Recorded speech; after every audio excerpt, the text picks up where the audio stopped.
Bonsoir à toutes, bonsoir à tous. On est ravis au Centre de formation juridique de vous accueillir ce soir pour cette conférence portant sur le métier de magistrat judiciaire avec Mehdi Kébir. Bonsoir Mehdi, à nouveau. Bonsoir, bonsoir Fanny, bonsoir tout le monde. Merci, un grand merci à toi d'animer cette conférence. Tu es toi-même magistrat, tu vas te présenter, nous parler de ce beau métier. Je voulais simplement donc faire une courte, très courte introduction pour signaler que nos auditeurs ce soir ont des profils très variés puisque nous avons à la fois des lycéens que nous avons invités en tant qu'ils sont, tu sais, dans cette procédure de Parcoursup, intéressés par des études de droit éventuellement qui mèneraient au métier de la magistrature. Et nous avons également des étudiants plus avancés qui ont déjà bien entamé leur parcours universitaire et qui se présentent au concours de l'ENM. Je suppose que tu vas le dire, pour devenir magistrat, il faut passer par cette école nationale de la magistrature.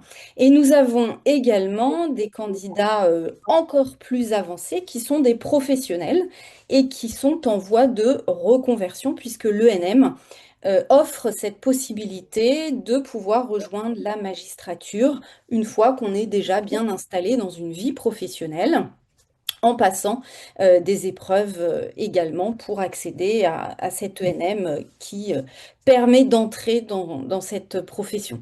Voilà, donc quel que soit votre profil ce soir, d'abord merci de vous être connecté et de votre intérêt pour cette conférence. Et puis surtout, vous avez tous donc le point commun d'être très attirés par la magistrature. Et donc, nous vous proposons ce soir d'écouter le témoignage de Mehdi qui va vous parler de ce beau métier. Pour ma part, je vous laisse écouter, boire ces paroles même librement. Je vous laisse passer une soirée entre vous. Je vous souhaite une très belle conférence et je vous dis à très bientôt. Merci beaucoup Fanny, merci, à bientôt. À bientôt, Mehdi. Au revoir. Au revoir.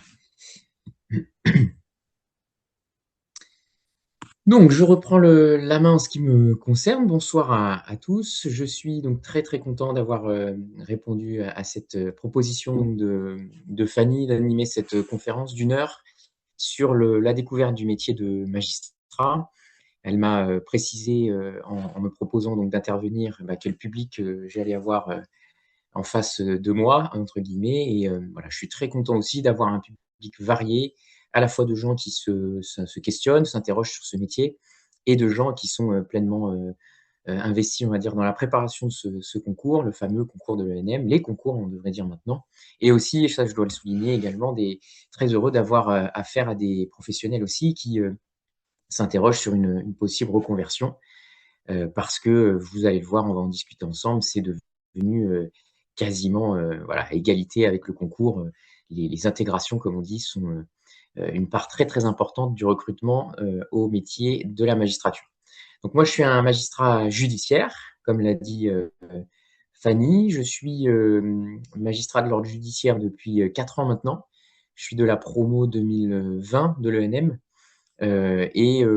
Promo Covid, hein, je ne sais pas si certains ont vécu aussi cette joie d'avoir les visios de la promo Covid, etc. Mais moi, j'ai été en plein dedans au moment où j'étais à l'ENM. Donc, c'était une scolarité classique de 31 mois, j'y reviendrai, avec tous les stages que l'ENM propose, toutes les périodes de formation, notamment à Bordeaux, les périodes de préaffectation, etc. J'essaierai de vous expliquer en quoi consiste concrètement cette fameuse formation à l'École nationale de la magistrature.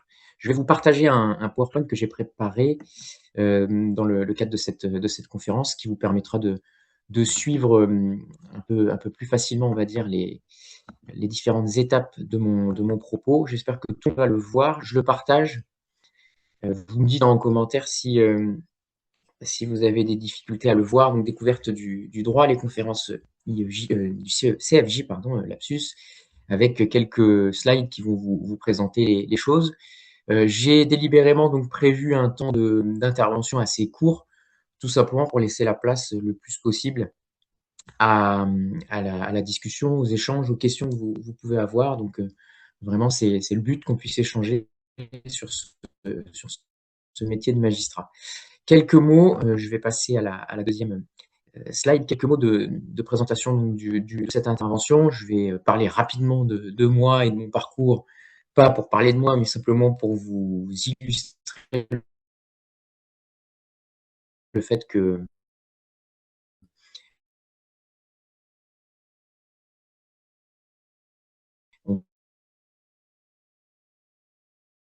on peut avoir une carrière antérieure avant les concours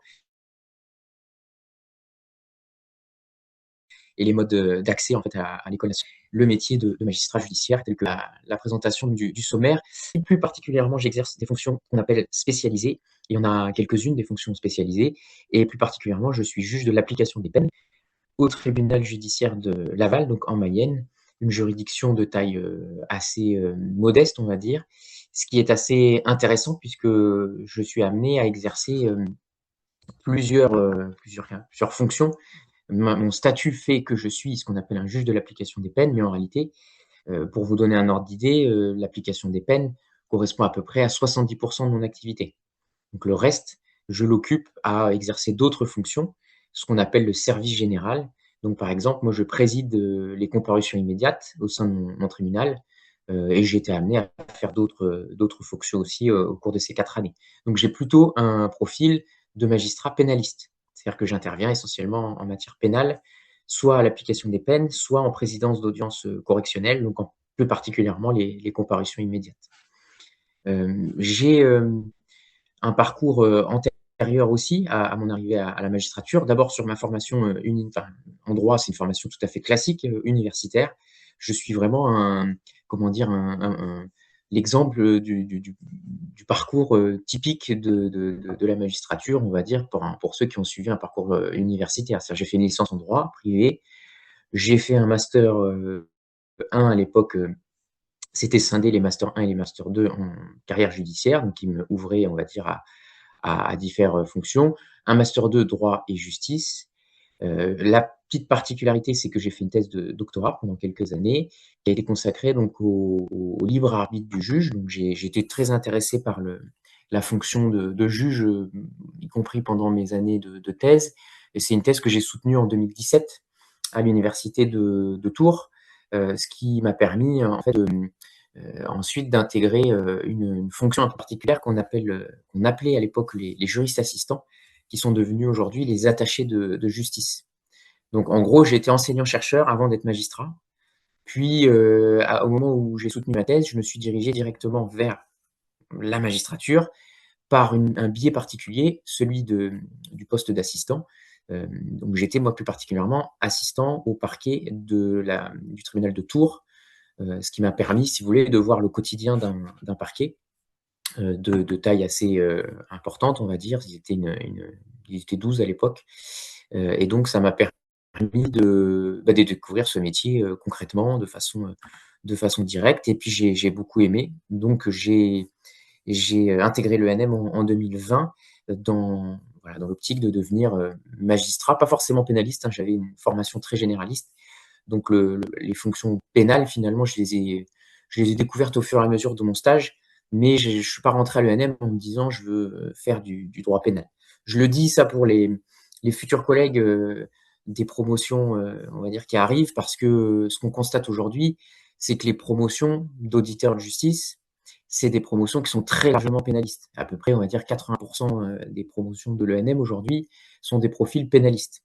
Ça veut dire qu'on manque de profils civilistes, donc que dans votre préparation ou dans votre orientation, il faut l'avoir dans un coin de sa tête, c'est-à-dire que vous serez valorisé si vous choisissez d'emprunter plutôt des voies civiles que des voies pénales. C'est-à-dire si vous décidez un jour de devenir, je sais pas, juge des contentieux de la protection ou juge au tribunal judiciaire pour les litiges civils, forcément, bah, votre profil sera un petit peu plus privilégié, on va dire, que des jeunes collègues qui se destinent au droit pénal, aux matières pénales, parce que c'est très très courant finalement des gens qui veulent exercer des fonctions pénales. Après, honnêtement, moi, je suis aussi partisan du fait de se départir un peu de ces distinctions, droit pénal, droit civil, droit public, droit privé. Enfin, pour moi, un magistrat, ces distinctions-là, elles sont surtout universitaires. Pourquoi? Parce que bah, moi, je suis un magistrat pénaliste, entre guillemets, mais mon quotidien est fait aussi de décisions que je prends en matière civile. Et ça, on ne peut pas faire abstraction de cette dimension-là quand on veut devenir magistrat. Par exemple, quand je préside une comparution immédiate, bon, c'est des faits de nature pénale, par exemple, c'est des violences, mais tout de suite après, je vais devoir statuer sur ce qu'on appelle les intérêts civils. Ben, ça, c'est du droit civil pur et de la procédure civile. Donc, pour moi, les distinctions pénales, civiles, bon, c'est des distinctions universitaires qu'on remarque un petit peu moins, on va dire, en pratique.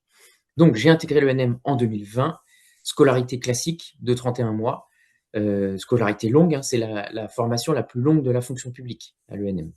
Mais c'est une formation qui est de très grande qualité et qui est constituée, cette formation à l'ENM, à 70% de stage. D'accord? Donc, la plupart du temps, vous serez en stage. Pas en stage au tribunal, mais dans tout un tas de stages très variés, très divers, qui permettent, si vous voulez, de mieux connaître l'environnement dans lequel exerce un magistrat.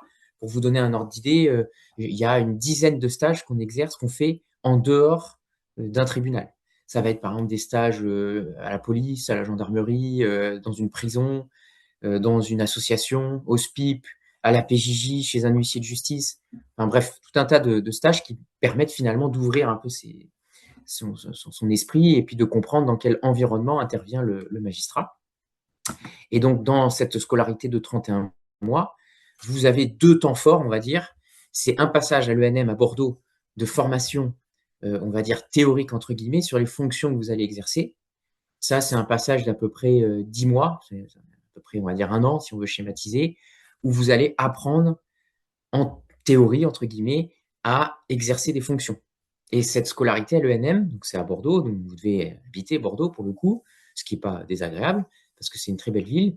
En fait, c'est une scolarité qui n'a rien à voir avec ce que vous faites à la fac ou à Sciences Po, etc. C'est une scolarité qui va être basée sur des fonctions. Donc vous allez avoir, par exemple, un calendrier, un planning avec le matin juge de l'application des peines, l'après-midi juge de l'affaire familiale, le lendemain juge d'instruction, etc. C'est vraiment un apprentissage des fonctions. Vous n'allez plus avoir de cours de droit. C'est-à-dire qu'on ne va pas vous enseigner des notions juridiques, etc. Ça va vraiment être une formation qui sera centrée sur l'acquisition de connaissances pour exercer des fonctions. D'accord? Et donc ça, c'est très important et c'est pour ça que le NM dit que c'est une formation pratique. Pourquoi pratique? Parce qu'on n'est plus dans l'enseignement universitaire, on est dans l'acquisition donc des réflexes métiers, d'une logique métier que vous allez donc exercer par la suite. Donc cette formation, ça c'est le premier temps fort, le passage à Bordeaux. Le deuxième temps fort de cette formation à l'ENM, c'est le stage juridictionnel, puisque là vous allez passer encore une fois à peu près un an au sein d'une juridiction. Donc c'est une juridiction que vous allez choisir, entre guillemets, vous allez mettre des vœux et puis on va vous attribuer une juridiction. Et là, en juridiction, vous allez vraiment être confronté au réel, au concret, puisque vous allez exercer toutes les fonctions sous le contrôle en fait de magistrats qui seront entre guillemets vos maîtres de stage. Par exemple, vous allez passer 3 semaines aux affaires familiales, 6 semaines à l'application des peines, 6 semaines au parquet, etc., etc. Et là, vous serez amené à être confronté à des justiciables, à des vrais dossiers, etc. Donc ça, c'est vraiment un temps fort de la formation parce que ça permet d'être vraiment en conditions réelles et puis de bénéficier des conseils des collègues, des maîtres de stage, etc. Voilà. Voilà pour la présentation de mon parcours jusqu'à l'ENM. Donc, juste une spécificité ici. Moi, j'ai passé le concours de l'ENM avant de commencer ma thèse. À l'époque, j'ai été jusqu'à l'oral. Et en fait, j'ai commencé ma thèse, donc je ne me suis pas présenté aux épreuves orales parce que je voulais faire une thèse. Et donc, ensuite, je suis arrivé à l'ENM après une période déjà d'expérience professionnelle. Donc, je ne suis pas en reconversion professionnelle, mais j'ai déjà exercé des fonctions autres avant d'arriver dans la magistrature. Ça veut dire que moi, je suis arrivé dans la magistrature peut-être un peu plus âgé que certains qui ont passé le concours juste après leur période de formation à la fac ou à Sciences Po, etc. D'accord? Donc ça, c'est une particularité. Mais ça, j'ai envie de vous dire, selon les profils que vous avez, il y a un aspect moi, que j'ai rencontré à l'ENM et sur lequel je voudrais qu'on échange, c'est qu'à l'ENM, il y a des profils très variés. il y a des gens qui viennent de la fac, il y a des gens qui viennent de Sciences Po, il y a des étudiants, il y a des anciens professionnels, il y a des gens en reconversion, etc. Il faut savoir qu'à l'ENM, on a tous l'impression d'être moins légitime que son voisin. D'accord? On se dit, par exemple, ceux qui viennent de la fac se disent, oui, mais à Sciences Po, ils sont meilleurs dans tel et tel domaine. Ceux qui viennent de Sciences Po se disent, oui, mais avec une formation purement universitaire, ils sont plus à l'aise dans tel ou tel domaine. Les professionnels se disent, bah, moi, ça fait un moment que j'ai arrêté, donc les étudiants sont un peu meilleurs. Et les étudiants se disent, bah, moi, j'ai pas d'expérience pro, donc ça va être un peu moins facile devant les justiciables, etc. Et en réalité, on est tous en quête quelque part de notre légitimité. Mais là où il faut vous rassurer, c'est que bah, c'est la diversité de nos profils qui font aujourd'hui la force de la magistrature. C'est-à-dire que chacun apporte quelque chose de différent selon son profil. Et donc en réalité, on est tous légitimes. D'accord? Et une fois que vous avez ça en tête, et ben, vous abordez votre formation différemment et surtout vous abordez votre métier différemment. Parce qu'une fois que vous arrivez en poste, eh bien, les différences au niveau on va dire, de votre cursus, etc., elles disparaissent au premier jour. Vous êtes juge de l'application des peines, substitut du procureur, peu importe votre parcours, en fait. D'accord? Donc ça, c'est vraiment quelque chose qu'il faut avoir en tête. C'est qu'aujourd'hui, la magistrature, elle s'est largement ouverte et il y a un magistrat sur deux qui provient des concours étudiants. Et donc, l'autre magistrat, pour le coup, c'est des magistrats en reconversion, des anciens avocats, des anciens profs, des anciens de l'administration, etc., etc. Et moi, je trouve que cette diversité-là, c'est une très grande force. Alors, il y a une question sur le chat. On me pose la question, on ne fait qu'une seule juridiction, pas un peu partout en France. En fait, votre stage juridictionnel, vous le ferez que dans une seule juridiction. Vous n'êtes pas amené à en faire plusieurs. Par contre, vous allez pouvoir faire d'autres stages dans d'autres villes. Par exemple, si vous voulez faire un stage en prison dans une autre ville, vous pouvez. Si vous voulez faire un stage avocat dans une autre ville, vous pourrez, etc., etc. Ok? Mais le stage juridictionnel, ce sera que dans une seule juridiction dans laquelle vous allez passer, comme je vous disais tout à l'heure, quasiment une année. Et vous serez évalué régulièrement, etc. Ça, c'était pour les mots de présentation. Donc, le parcours pour devenir magistrat. Aujourd'hui, il y a 4 concours au total pour devenir magistrat. C'est un peu plus lisible qu'avant, on va dire, parce que avant, il y avait un nombre de voies d'accès qui était beaucoup plus important, ce qui était un peu compliqué parce qu'on peinait finalement à, à garantir la cohésion du corps de la magistrature. Il y avait tellement de voies d'accès que les régimes étaient différents, les scolarités étaient différentes, les formations étaient différentes. Le gouvernement, le législateur a souhaité rendre les choses un petit peu plus cohérentes, unifier un petit peu les voies d'accès, ce qui fait qu'aujourd'hui, on a 4 concours, et ces concours-là, globalement, c'est ceux que vous voyez sur le PowerPoint. Vous avez un premier concours qui est celui des étudiants, on va dire le concours classique des étudiants en droit. Vous avez un deuxième concours qui est ouvert aux fonctionnaires ou agents publics qui exercent au moins depuis 4 ans une fonction au sein de l'État, en fait, tout simplement. Par exemple, ça, c'est le concours que vont passer les greffiers, par exemple. Vous avez un troisième concours qui est ouvert aux candidats titulaires d'un diplôme de niveau Bac plus 4, donc qui ne sont pas fonctionnaires au sens propre, mais qui ont une expérience dans le domaine juridique. Donc ça, c'est un Bac plus 4 ou équivalent, et justifiant de 4 années au moins d'activité dans le domaine juridique, administratif, économique ou social. Ça, c'est la troisième voie d'accès. C'est la voie d'accès finalement des professionnels, où là, on voit la plus grande diversité. Moi, j'avais un copain de promo qui était ancien prof de maths. J'avais un ancien promo qui était ancien fleuriste, ancien prof de français. On voit de tout, en fait, d'accord? Donc il faut se dire qu'aujourd'hui, voilà, les voies d'accès sont très, très diversifiées. La petite nouveauté pour enfin, aujourd'hui, c'est le concours professionnel qui a été réformé. Avant, il y avait 2 voies d'accès pour les professionnels. Il y avait le concours complémentaire et ce qu'on appelait le 18-1. Le 18-1, c'était une admission sur titre. Aujourd'hui, l'admission sur titre, elle n'existe plus.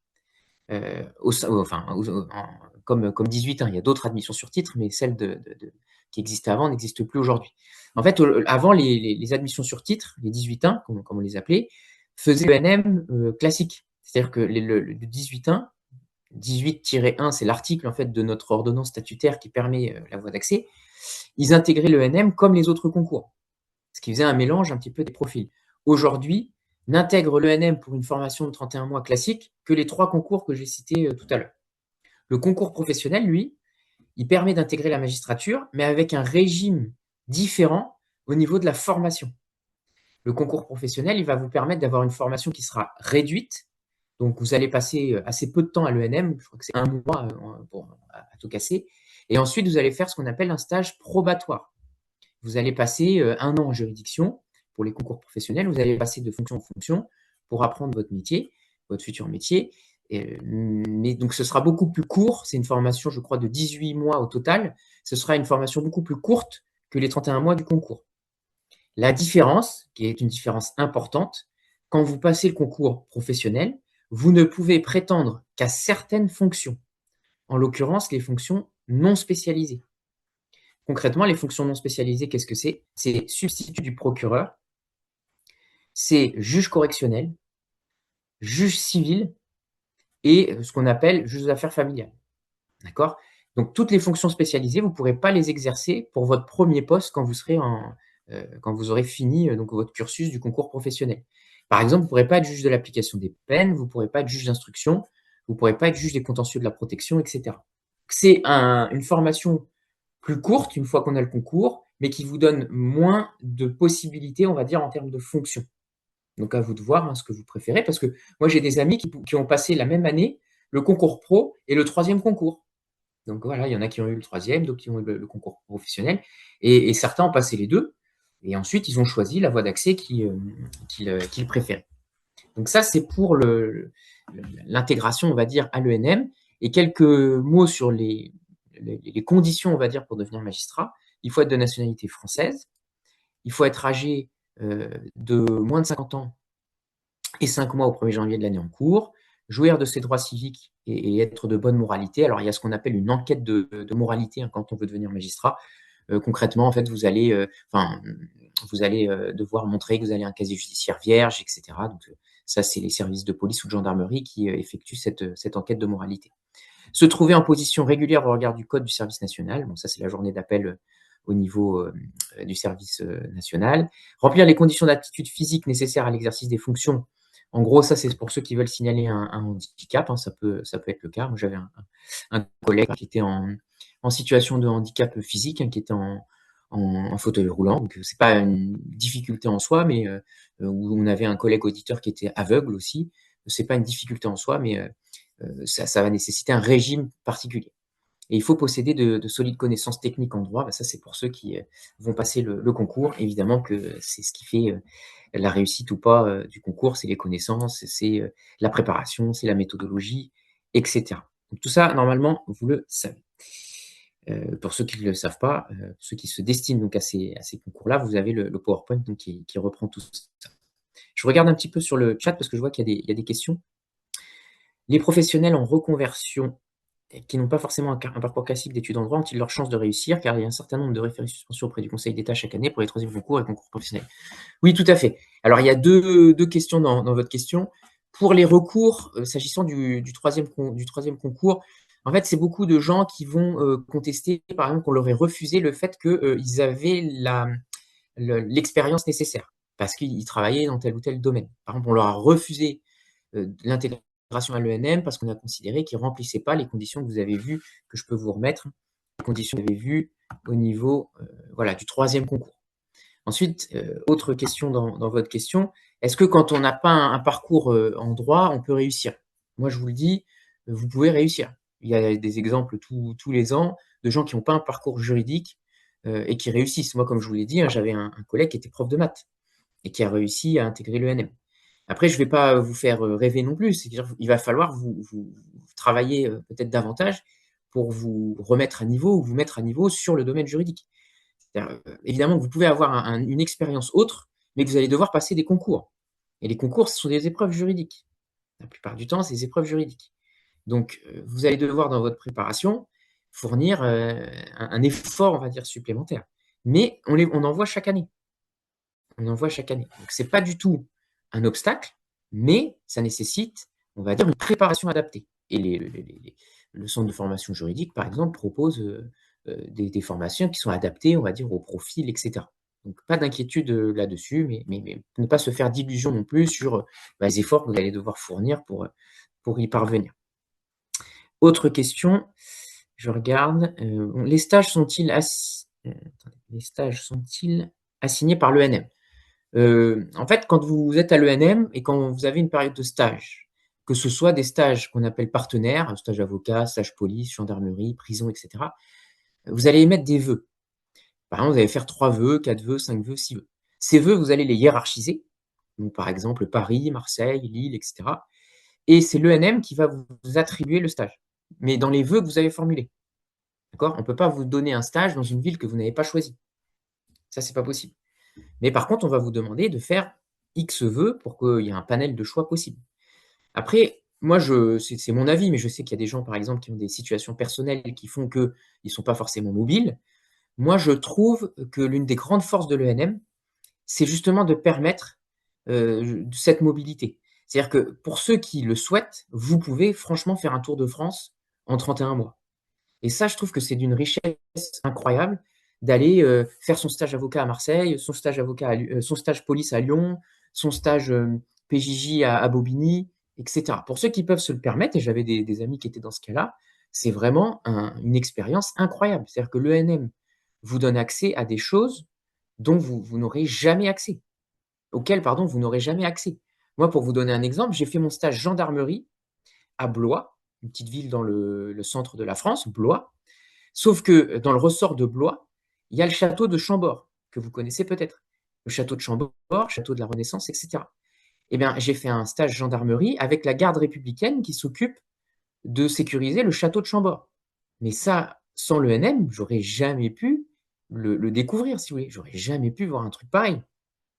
J'ai une copine, moi, quand j'étais à l'ENM, qui a fait son stage gendarmerie dans une région montagneuse et qui a fait son stage donc avec une patrouille particulière, une brigade qui s'occupe des interventions en haute montagne. Donc elle allait au stage en hélicoptère. Et c'est juste une expérience de dingue. Il y a des gens qui ont fait leur stage extérieur dans des bases aériennes de l'armée. Donc qui ont fait des tours en rafale avec des instructeurs pilotes. Ça, sans l'ENM, mais jamais de ma vie, j'aurais pu avoir ces expériences-là.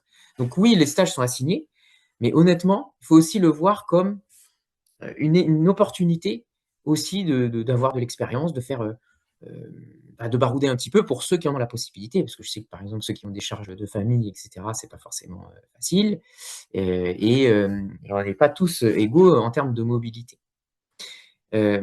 Oui, je suis d'accord, de la même façon, quand le futur magistrat débute sans réseau, sans proche ou sans autre contact, peut nous aider dans les domaines des stages. Alors ça, c'est une bonne réflexion. Vous n'avez pas besoin de contact quand vous êtes à l'ENM. C'est pas vous qui cherchez les stages, en fait. Moi, je parlais des villes. Hein. Les villes sont assignées. Mais en fait, les stages, c'est l'ENM qui vous les cherche et qui vous les trouve. C'est-à-dire le stage avocat, par exemple, de 3 mois, l'ENM a une liste de cabinets partenaires et c'est pas à vous d'envoyer des lettres de motivation, etc. Par contre, vous allez faire des choix au niveau de la ville. Pour le nouveau concours professionnel, quel est le déroulement de la scolarité? La durée est plus courte, bah, c'est 18 mois. Et vous passez très peu de temps à l'ENM, ça c'est peut-être le côté moi que j'aurais moins apprécié, vous passez 1 mois à l'ENM, et ensuite tout le reste c'est des formations probatoires. C'est une formation probatoire en juridiction. En gros, l'essentiel de votre formation, ce sera la juridiction. Est-ce qu'on peut avoir le PowerPoint? Le voir ou que je vous l'envoie? Si vous voulez que je vous l'envoie, je peux tout à fait l'envoyer par le biais du CFJ. Voilà pour les conditions d'accès. Est-ce que certains veulent prendre la parole ou pas à ce stade-là, sur les conditions d'accès, sur la façon dont tout ça se présente? La durée de la scolarité est de 12 mois, semble-t-il. Alors, oui, mais c'est une scolarité qui est un petit peu adaptée, en fait, pour le concours complémentaire. La scolarité dont je parle, moi, c'est le passage vraiment dans les locaux de l'ENM. Et pour le concours complémentaire, c'est pas 12 mois la formation, c'est beaucoup plus court. Là, les 12 mois dont vous parlez, c'est le stage en juridiction. L'ENM aide-t-il à trouver un logement pendant les stages qui ne sont pas à Bordeaux? Avez-vous changé d'appartement chaque fin de stage? Ça, c'est une très bonne question aussi. Alors, à l'ENM, quand vous êtes à l'ENM Bordeaux, vous devez vous loger à Bordeaux, c'est une obligation statutaire. Par contre, l'ENM ne vous aidera pas à trouver là. Ça, c'est vous qui devez trouver un appartement. Alors, il y a des aides qui sont faites, enfin on va dire, il y a des réseaux d'entraide entre auditeurs où on se refile en fait les adresses. Concrètement, c'est ça, à proximité du tribunal. Mais c'est à vous de le faire, c'est à vous de le trouver. Et ça, c'est un gros point un peu négatif, on va dire, dans la formation, c'est que vous serez amené à déménager souvent parce que bah, vos stages, ils seront un peu partout. Et donc, vous serez amené, oui, à trouver des appartements assez régulièrement. Moi, pour vous dire, sur certaines périodes, je cumulais 3 appartements, 3 pieds-à-terre, à Bordeaux, sur mon lieu de stage juridictionnel, et je terminais mon stage prison, par exemple. Donc, bah, financièrement, c'est vrai que c'est pas toujours facile. On s'en sort quand même, hein, mais vous êtes rémunéré hein, quand vous êtes à l'ENM, mais c'est sûr que vous n'avez pas mené la grande vie. Je voudrais évoquer avec vous le quotidien de magistrat, parce que c'est aussi pour ça qu'on m'a demandé d'intervenir. C'est quoi aujourd'hui d'être magistrat de l'ordre judiciaire, d'être juge de l'application des peines, par exemple? Je vous ai mis quelques éléments dans le PowerPoint. Devenir magistrat, qu'est-ce que c'est? C'est exercer un métier avec une forte dimension humaine. Ça, c'est une certitude. Vous ne pouvez pas aimer la magistrature si vous n'aimez pas le contact humain. En fait. Ça, c'est pas possible parce que notre métier, c'est précisément l'humain.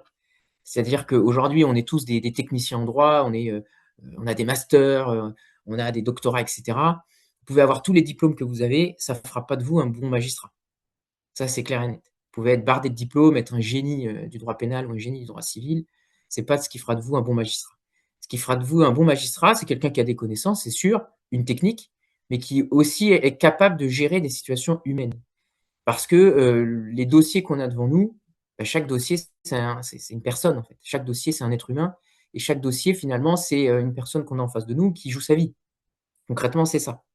Donc, cette dimension humaine, elle est extrêmement importante. Au-delà de la technicité, il faut savoir que c'est un métier qui vous confrontera pardon, à l'être humain systématiquement, tous les jours, quotidiennement, etc.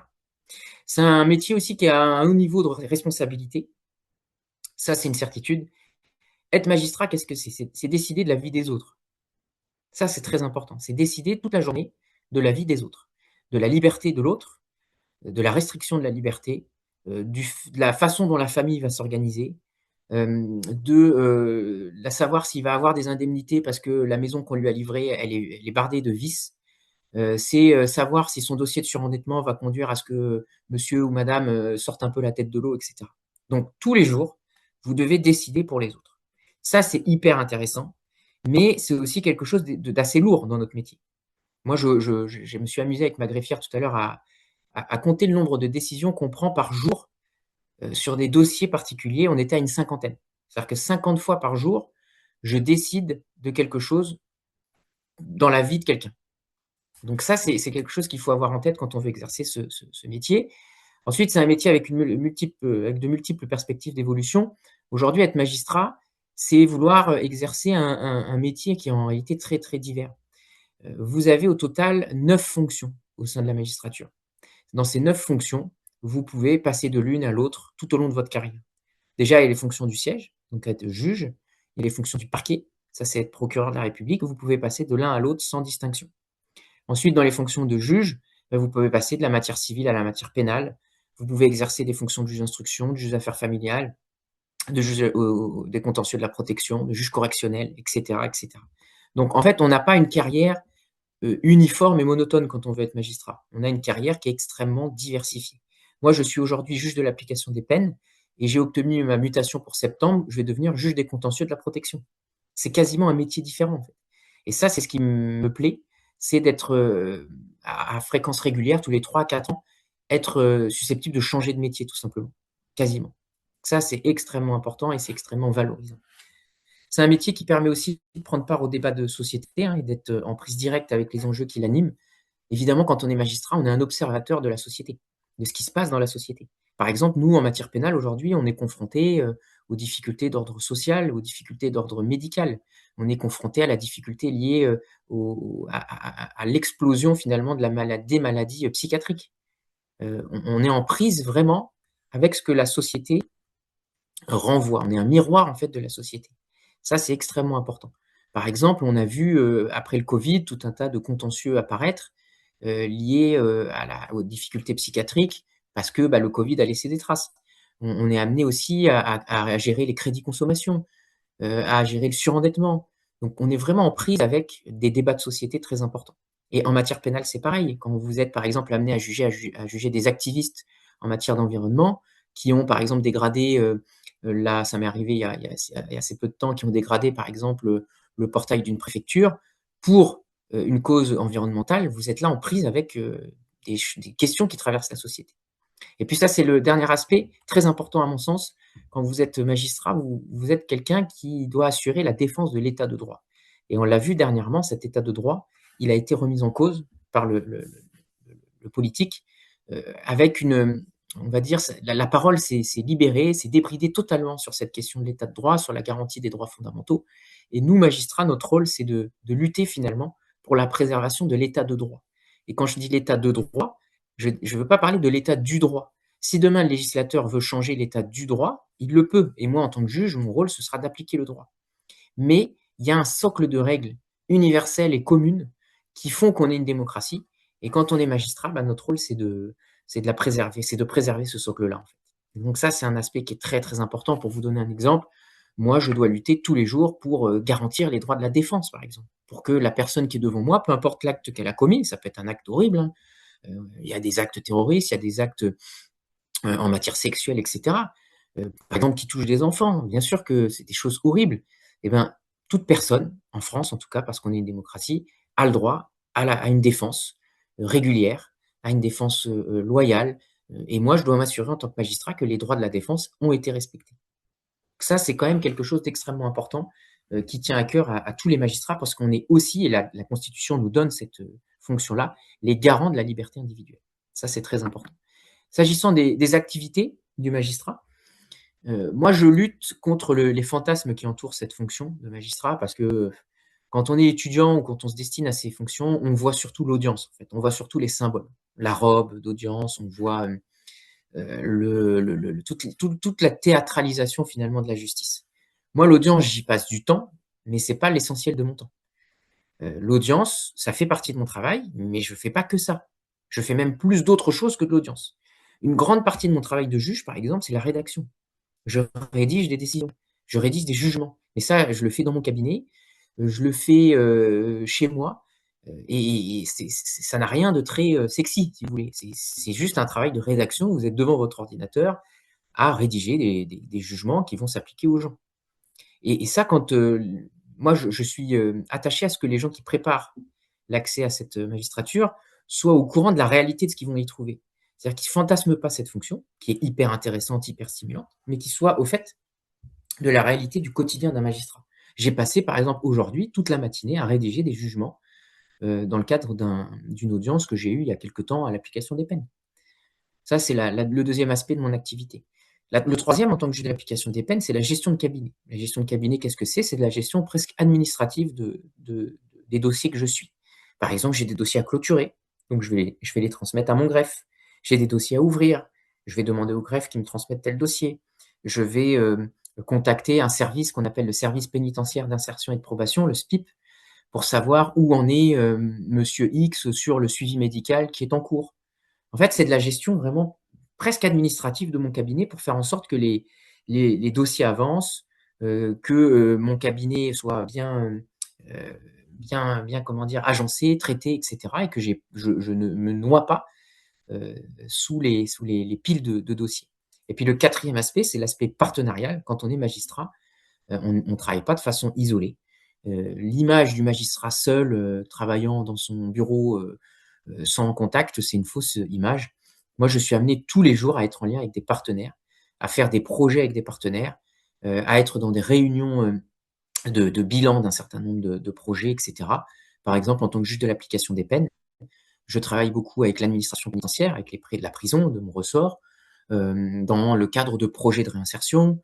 Il y a un projet, par exemple, de sortie au théâtre qu'on me demande de valider.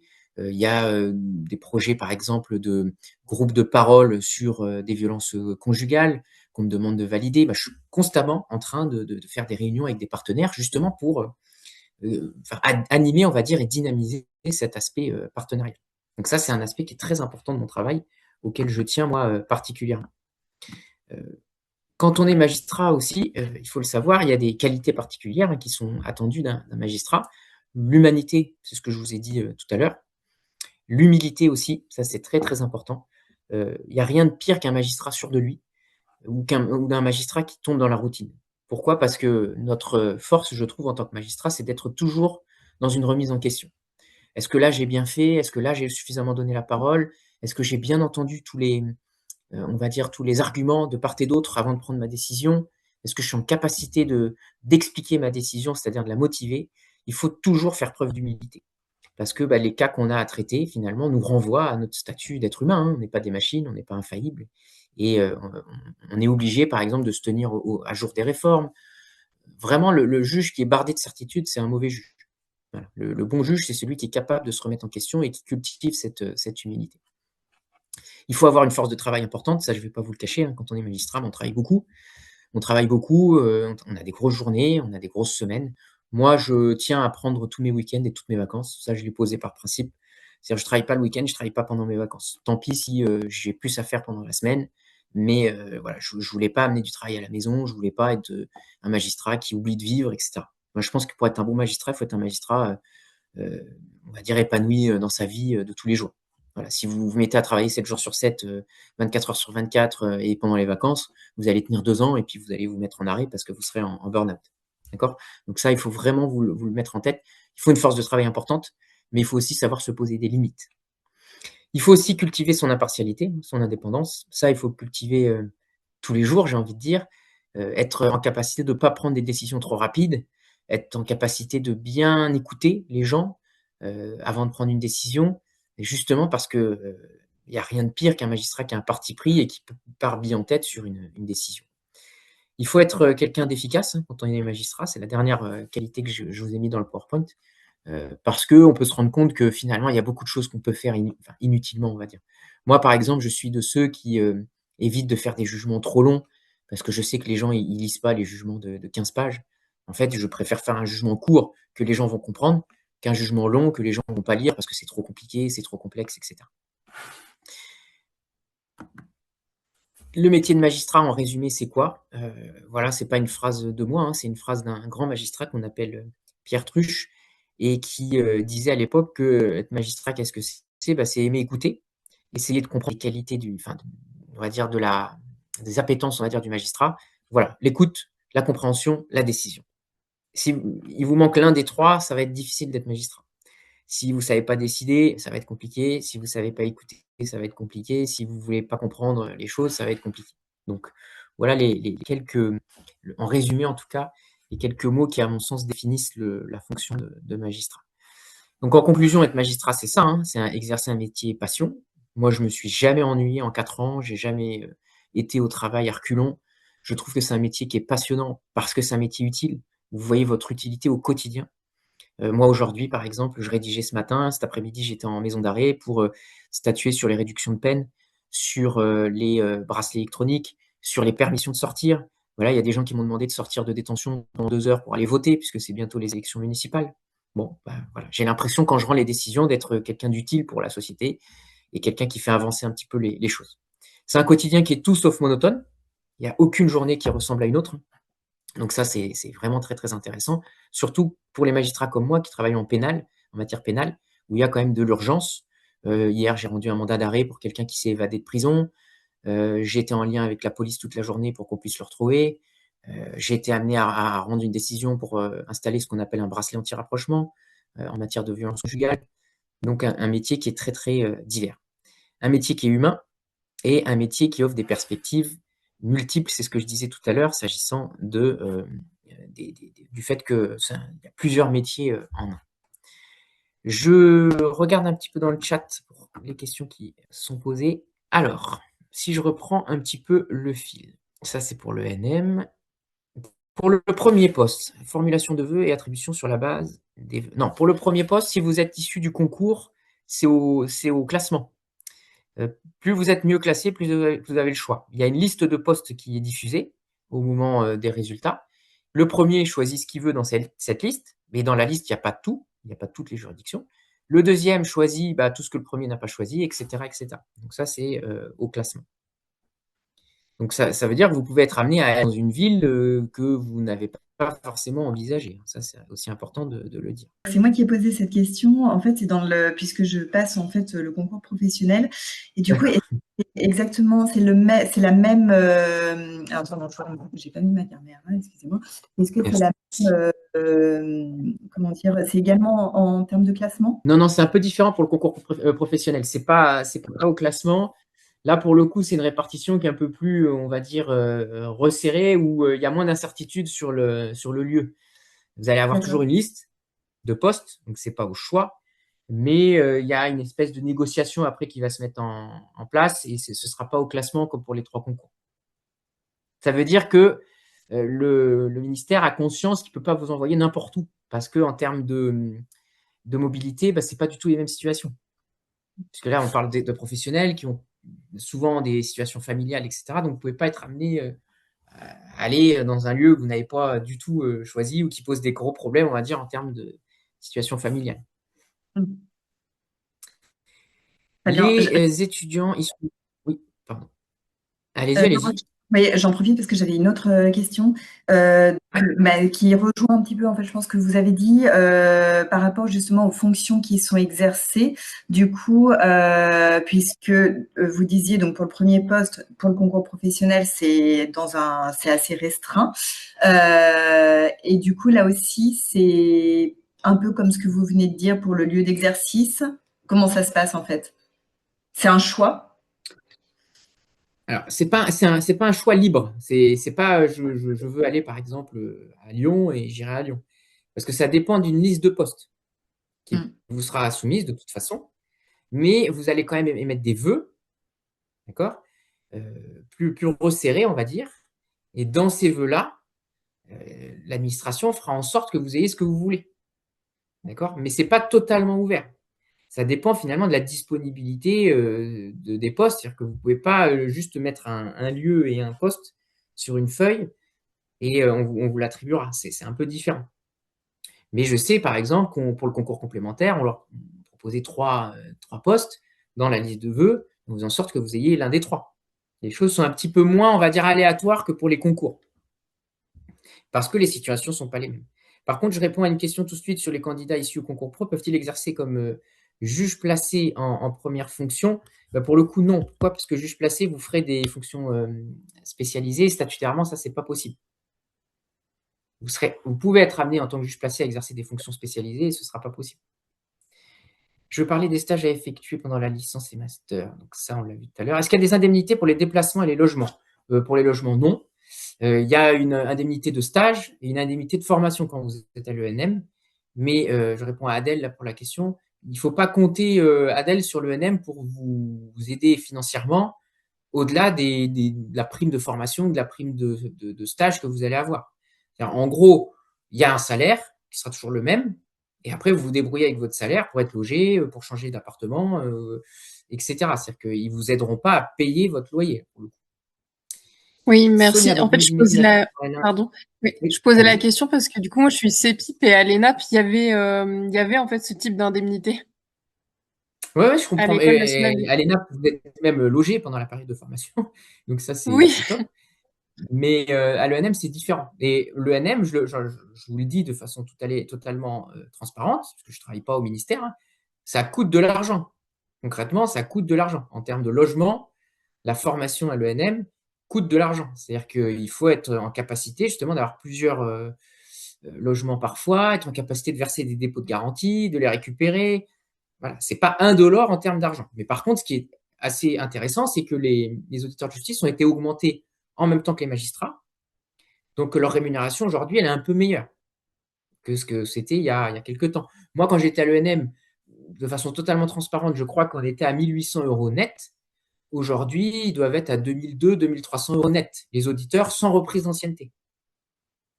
D'accord? Donc, ça permet quand même de se loger.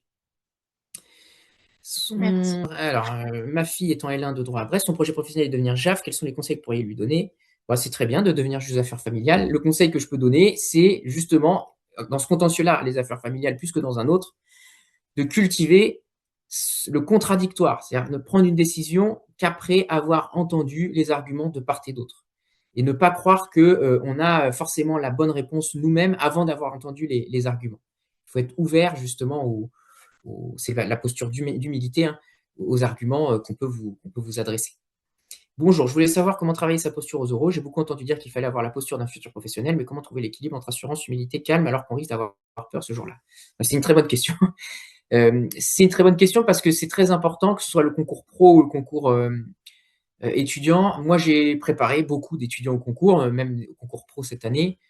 Le conseil que je leur donne, au-delà des connaissances techniques, c'est toujours le même. Je leur dis, rappelez-vous que les gens que vous allez avoir en face, ils vont d'abord déterminer s'ils veulent de vous comme collègue, d'accord? Avant même d'avoir des connaissances juridiques. Est-ce que ça ferait un bon ou une bonne collègue? Est-ce que j'ai envie, moi, de passer mes journées de JAP avec elle ou avec lui dans la profession? Donc, une posture d'humilité, certes, mais une posture assurée de quelqu'un qui sait où il va, quelqu'un qui sait ce qu'il va trouver en arrivant à l'ENM et surtout qui ne fantasme pas cette fonction.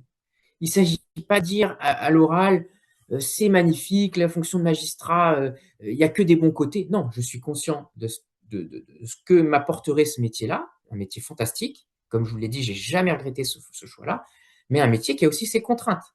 Et je suis prêt à assumer et je suis prêt à supporter ces contraintes-là. Et en fait, j'ai envie de vous dire, cette posture-là, vous l'aurez quand vous serez sûr de votre choix et que vous serez sûr de ce que vous allez trouver une fois que vous serez en poste.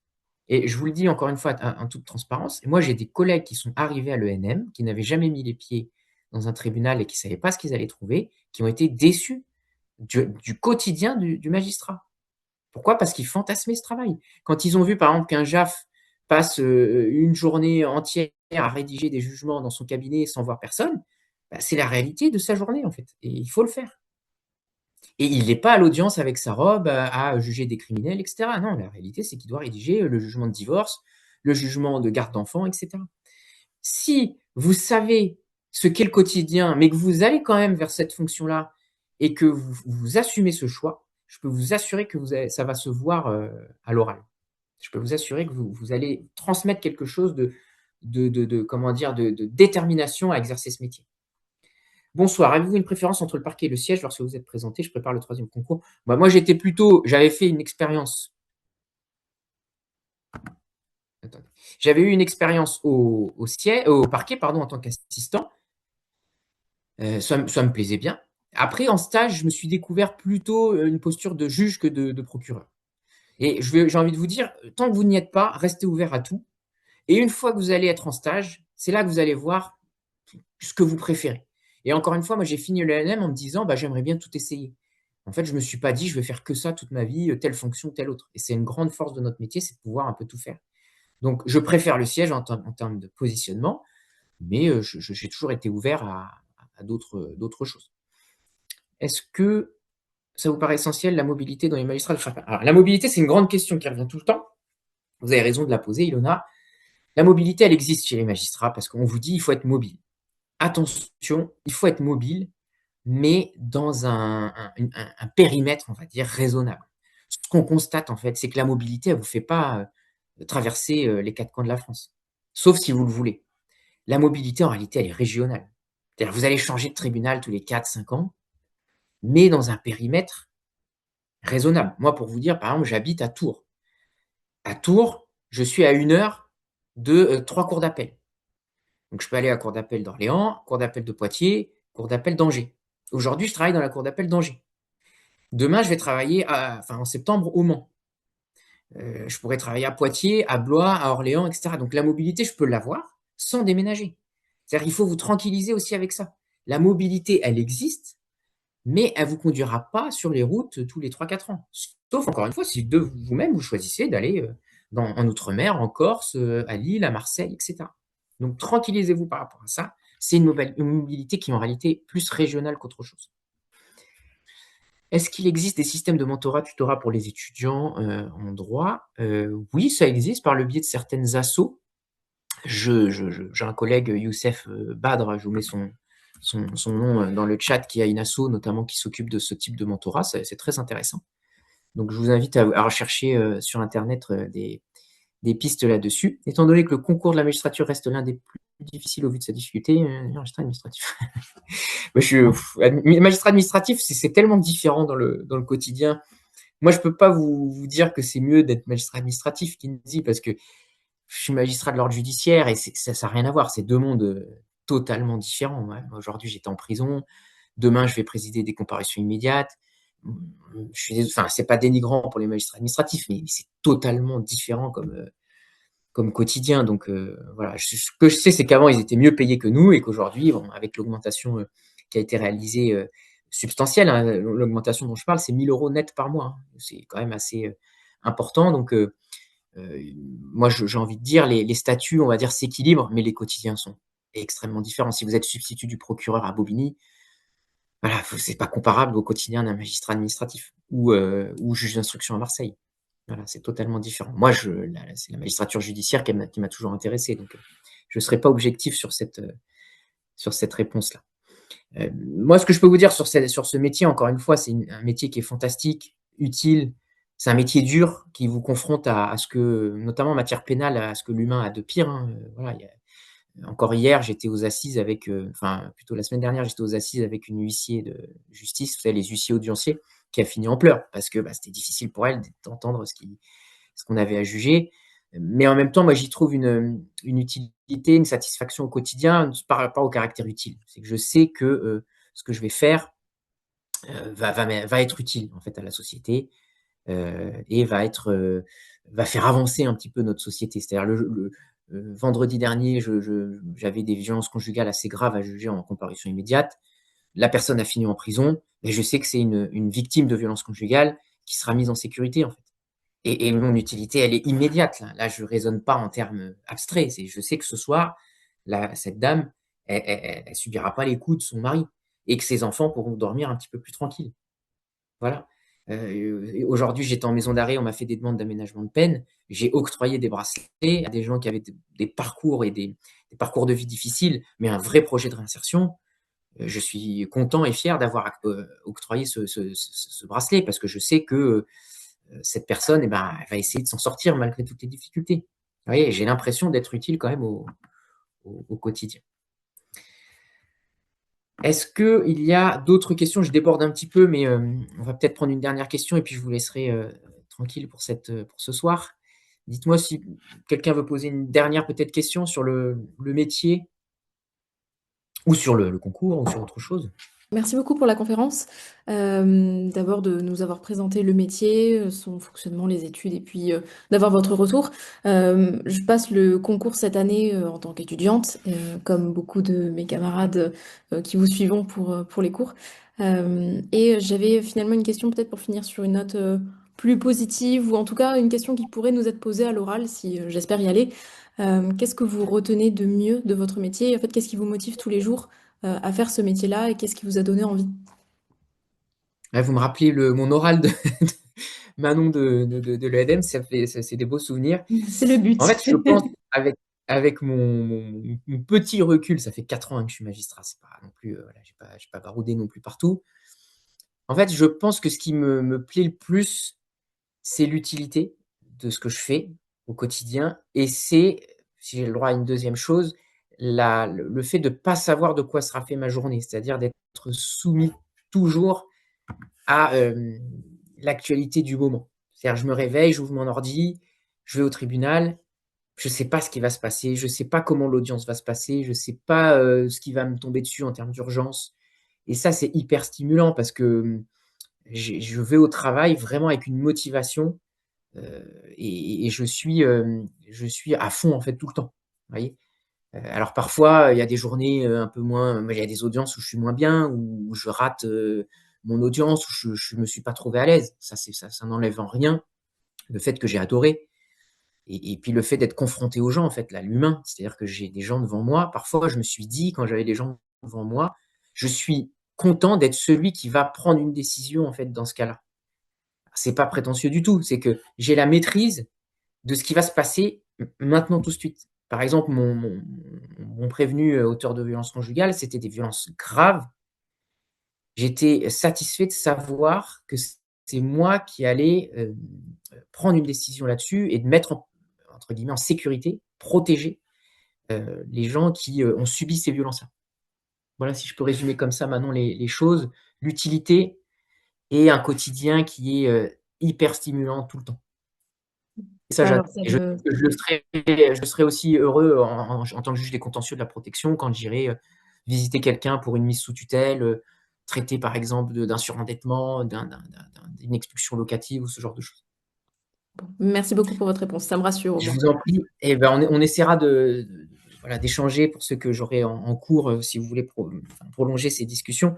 Moi, je voulais juste terminer sur un aspect parce que c'est très important pour ceux qui préparent, ceux qui s'interrogent, ceux qui aujourd'hui fournissent des efforts importants justement, notamment les futurs collègues qui sont en reconversion. Je vous donne un conseil qu'on m'avait donné à l'époque. On m'avait dit, si tu veux être magistrat un jour, tu le seras. Peu importe la voie, peu importe le temps, et cetera, si tu gardes cet objectif en tête, tu le seras un jour. Et je trouve que ça tranquillise de se dire: «Oui, effectivement, je peux avoir des échecs». Moi, je l'ai raté, une fois le concours, pas celui où je suis passé à l'oral, mais je l'ai raté vraiment, bien comme il faut une première fois. Aujourd'hui, je le suis, je suis passé par d'autres voies et je regrette pas du tout ce parcours-là. C'était pas mon temps en fait et je devais ne pas l'avoir à ce moment-là et je devais l'avoir, heu, plus tard. Voilà, ça s'est fait comme ça, c'était mon «destin» entre guillemets. Donc ça, c'est la première chose et on m'avait dit aussi: «Tu verras que le jour où tu auras une réponse positive, un concours, et cetera, et bien, tous les sacrifices que tu as faits, tu vas les oublier en 3 secondes». Et ben, je peux vous assurer que c'était la réalité. C'est-à-dire le jour où j'ai eu mon admission à l'ENM, c'est comme si tous les sacrifices que j'ai faits, la difficulté, les remises en question, les doutes, ça a disparu en 3 secondes et je me suis projeté sur mon futur, métier. Donc gardez ça en tête et vous penserez à moi le jour où vous aurez une réponse positive et vous verrez que d'un coup, vous vous projetez sur quelque chose qui est hyper satisfaisant et vous oubliez finalement toutes les difficultés que vous avez traversées. Voilà, si je peux terminer sur ces 2 notes, positives, je vous souhaite vraiment, vraiment de bon courage dans votre préparation, dans ce long parcours de préparation, mais qui vous destine à un métier qui est vraiment, vraiment passionnant. Je vous souhaite une très bonne soirée. Je vous dis bon courage et bonne continuation à tous.